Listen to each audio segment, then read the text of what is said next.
Hello everyone, আমি আজকে আছি ক্লিয়ার কাট দ্বারা আয়োজিত 3 দিনের makeup seminar international national makeup আর্টিস্টদেরকে নিয়ে।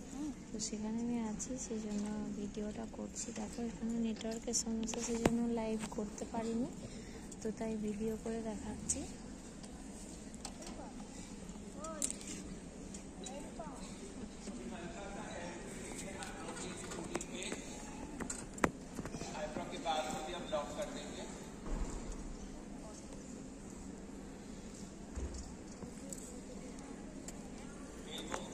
এখানেতে এখন স্টেজেতে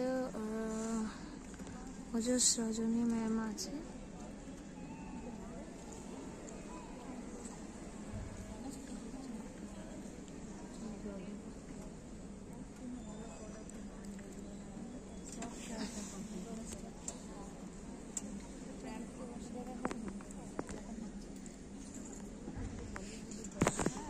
ভিডিও করছি।